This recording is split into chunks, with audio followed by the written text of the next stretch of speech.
Ẹ̀yin tèmi alálùbáríkà, thank you for watching me. Alhamdulillahi Rabbil Alamin. A kú ọdún, a kú ìyèdún, ẹ̀mí wa ó ṣe púpọ̀ ẹ̀ láyé. Thank you. Yes, àwa ń sọdún lénìí. Àwa gba àwẹ̀ 29, àwa ń sọdún lénìí. Àwọn kan wọ́n náà wọ́n ṣì ń gbàwẹ̀ lọ́wọ́, àwọn gba 30 nìyẹn, àwọn ó sọdún ní Monday, àwa sọdún tiwa ní Sunday. Alhamdulillahi Rabbil Alamin. Kọ́lọ́run bá wa gbà bẹ́ẹ̀, Kọ́lọ́run bá wa mú wọlé àṣẹ. Yes, ìwọ tó ń judge, you have no right to judge because hypocrite ni ẹ́. Mo pàdé arákùnrin kan, ọmọ kékeré tó fẹ́ fẹnu já wáyà, ọmọ kékeré tó fẹ́ di ẹrù ẹlẹ́rù sórí, ọmọ kékeré tó fi pé òun ti big enough, òun fẹ́ judge for God. Kí ló kàn ẹ́? Kí ló kàn ẹ́? Ọmọ kékeré ìṣẹ́, kí ló kàn ẹ́? O dẹ̀ fẹ́ fẹnu já wáyà tán, kí ló kàn ẹ́? Àwẹ̀ tá a gbà, like mo gbà fúnra mi ni, mo dẹ̀ gbà fún ẹlẹ́dàá mi, mo gbà fún Ọlọ́run mi. It is not your business. Mo bá gba 29, it's not your business. Kí wọ́n wá sọ wípé nítorí pé bàbá rẹ̀ kan ó ti sọ pé 30 àwẹ̀ la máa gbà. Túláàsì àgbà 30 àwẹ̀. Àwọn tó sì ní ẹ̀sìn ibi tá ti bóró ẹ̀ wá, wọ́n ní àwọn ti róṣùpá o fún new month o, àásọdún Sunday. Ṣebí kó tó di pé Ramadan bẹ̀rẹ̀, àwọn náà ni wọ́n sọ wípé Ramadan o ìjọ tó máa bẹ̀rẹ̀ lélẹ̀, tí gbogbo wa sì concord, a dẹ̀ bẹ̀rẹ̀ Ramadan at stipulated time tí wọ́n announce. Àwọn tó wá ní ẹ̀sìn yẹn ibi tá ti bóró, yes, I appreciate my religion. Mo appreciate ẹ gan, either you like it or not. Islam is a borrowed religion. Tó bá find out dáadáa nídìílé yín as a Yorùbá, ó ní nǹkan kan tẹ́ ń ṣe as a traditionalist before kí Islam tó wá lọ bèrè. This is a borrowed one and we appreciate it. Ibi tá ti wá borrow yẹn, wọ́n nígbà báyìí ní ká bẹ̀rẹ̀ àwẹ̀. Wọ́n wá nígbà báyìí ní ká sọdún, ẹ̀yin wá ní rárá. Nítorí pé bàbá rẹ̀ kan ti sọ wípé àwẹ̀ máa pé 30. Ó fẹ́ jẹ́ kí ọ̀rọ̀ tí bàbá rẹ̀ yẹn sọ kó mú wá sí ìmúṣẹ. Kí lẹ̀ ń try láti ṣe? Like you are all confused. You are all confused.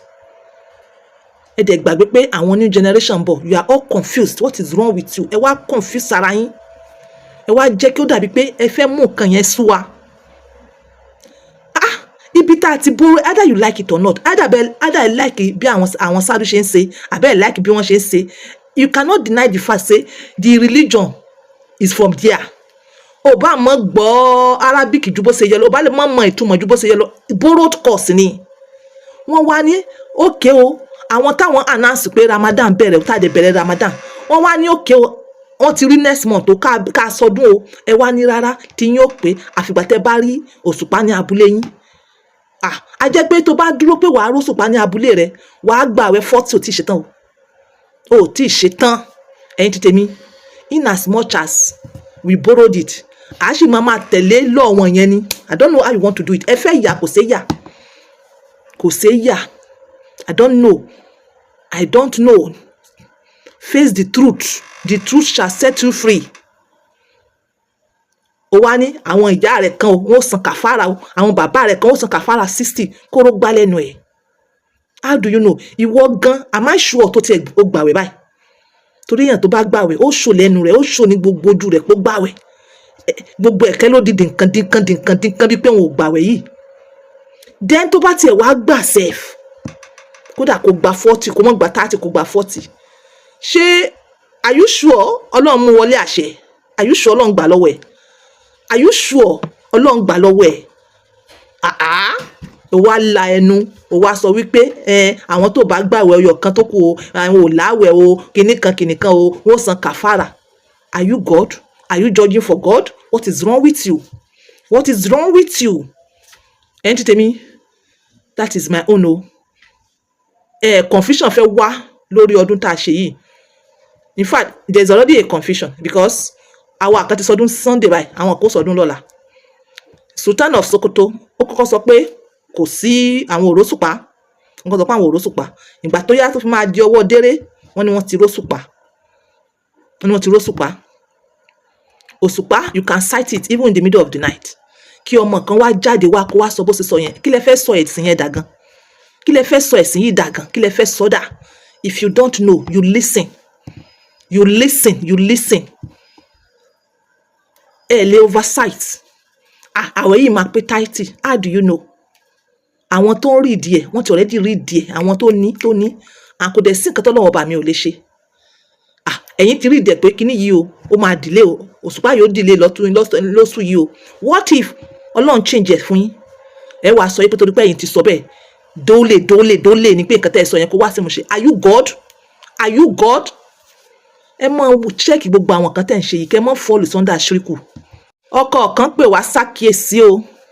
Ọkọ kan pè wá sákìyèsí ó ní Àjíà ẹ bá mi sọ fún wọn pé ìyàwó ilé alágbèrè tí ò ní bísínẹ́sì kankan ṣe lórí social media, ìyàwó alágbèrè tó ń fi jojoojúmọ́ ṣéèkì bọ́m̀bọ́m, tó ń fi jojoojúmọ́ ju ọmú ju ìdí lórí social media, tó ò rí kankan ṣe kan, kó rí bísínẹ́sì kan báyìí ṣe lórí social media, tó ò rí program kan báyìí present. Di ó lé program tó ń present ni pé kó máa jùdí kó máa jó fújì.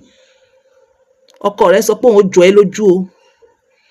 Ó lóun ti fọgbọ́n sọ, òun ti fimú sọ, òun fẹnu sọ, òun fòwe sọ.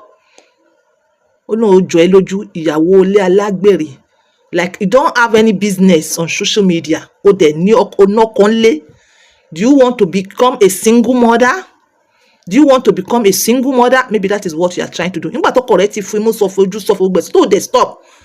That is what you are trying to do. Lọ bèrè lọ́wọ́ àwọn single mother dáadáa. What they are passing through. Lọ bèrè lọ́wọ́ wọn dáadáa. Ìwọ wá rí ọkọ.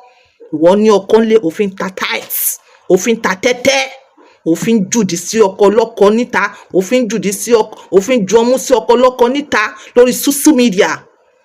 Ìwọ ṣépè sí ìyàwó ilé alágbèrè tó ń jùdí ká. Ṣé àwọn ọkùnrin wọ̀nyẹn tó ń jùdí sí lórí social media, ṣé they are not on your DM? Are they not on your chat? Are they not on your chat? Àbá bára rẹ sọ̀rọ̀, gbogbo àwọn tẹ́ ń jùdí sí yẹn tí wọ́n wá ń bẹ lórí DM. Tó bá tán, wọn ò ní fẹ́ sílé o. Tí marriage yìí bá tán, wàláhì wọn ò ní fẹ́ sílé. Ìwọ náà wà become single mother. Gbogbo nǹkan táwọn single mother ń fẹ́ tí wọ́n go through tí wọ́n lè sọ, ìwọ náà wà face ẹ̀. Ọkọ rẹ ló ní pass message yìí sí ẹ. I hope it meets you well. Ẹ̀yin tèmi fún apps alálùbáríkà, fún ìlera ọkùnrin, ìlera obìnrin. Yes, most often mo máa ń sọ̀rọ̀ nípa ìdákọ́lẹ̀ ni àti ṣe déédéé ọkùnrin àti ṣe déédéé obìnrin. Ó ní mo mú wá. Ẹ dẹ̀ wo past videos mi fún some of the recommendations.